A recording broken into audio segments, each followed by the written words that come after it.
Alors, vous le savez, je vous en ai parlé déjà précédemment avec la sortie d'un premier album, mais les œuvres de Daniel Klaus sont désormais disponibles chez Delcourt avec la bibliothèque de Daniel Klaus, et vous avez aujourd'hui en vidéo le second album qui s'appelle Ghost World. Donc on continue la réédition de ce qui avait déjà autrefois été présenté en France, sauf qu'aujourd'hui donc nous sommes passés chez Delcourt.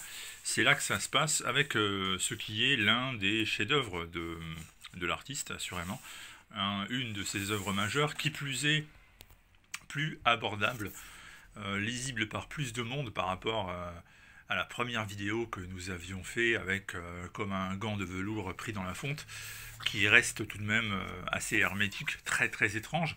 Alors ici, en termes stylistiques, nous sommes toujours plus ou moins dans la même chose, mais le sujet, à savoir deux jeunes filles du nom de Rebecca et de Enid, qui sont sur le point de dire adieu à leur adolescence, qui vivent une sorte d'amitié fusion qui de toute manière est destinée à disparaître, puisque l'arrivée à la fac est imminente.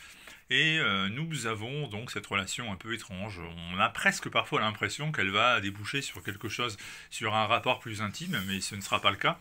Et les deux jeunes filles commentent l'actualité, commentent les garçons qu'elles croisent, commentent leur vie et leur ennui qu'elles traînent finalement d'un lieu à un autre. Et cette œuvre, donc, elle est très touchante parce que, à travers ce quotidien qui n'a rien d'extraordinairement folichon, eh bien c'est tout un pan de la vie, c'est toute l'impossibilité réelle de trouver sa place dans un monde qui vous attend et dans lequel vous ne vous reconnaissez pas et donc vous ne souhaitez pas entrer, qui est illustré. Alors le tout avec, vous le voyez à travers ces pages, des tons vert bouteille et blanc qui sont très jolis à regarder, qui permettent de créer un contraste évident, immédiat. Les personnages sont bien campés, avec notamment une dynamique qui est intéressante, parce que c'est une dynamique sincère.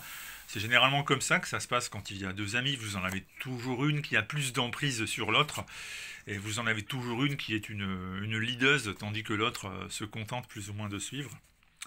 Et donc c'est un album qui est très très intéressant et qui ma foi, est beaucoup plus simplement abordable parce que tente beaucoup moins d'amener le lecteur sur des territoires étranges, fantasmagoriques, symboliques. Ici, on est plus dans le concret. L'histoire va également subir une évolution vers la fin, lorsque la fac donc arrive et lorsqu'un garçon de 19 ans entre dans la vie de l'une des deux protagonistes.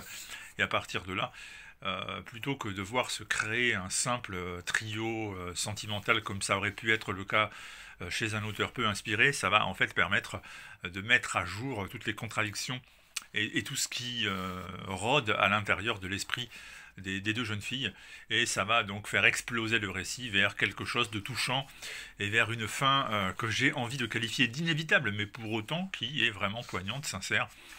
Et c'est un ouvrage qui est très très agréable à lire, je répète, hein, c'est une des œuvres majeures de Daniel Klaus.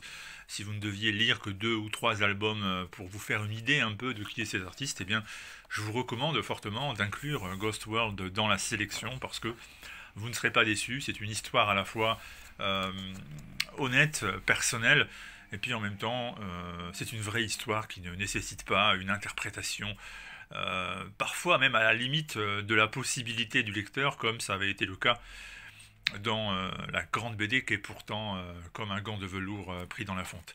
Bref, tentez-le parce que, je vous répète, hein, si vous voulez découvrir Klaus, celui-ci est beaucoup plus recommandé, beaucoup plus accessible que le précédent. C'est disponible donc chez Delcourt, qui désormais possède les droits de l'artiste. La bibliothèque Daniel Klaus ne fait que commencer, d'autant plus qu'un inédit va débarquer incessamment sous peu. Et ça, c'est une bonne nouvelle, on est très content à l'idée. Voilà, nous on se donne rendez-vous dimanche, il y aura sûrement d'autres petites vidéos à venir, alors restez faire un tour sur la petite chaîne qui n'en est pas une. Être abonné n'étant pas une mauvaise idée en fin de compte.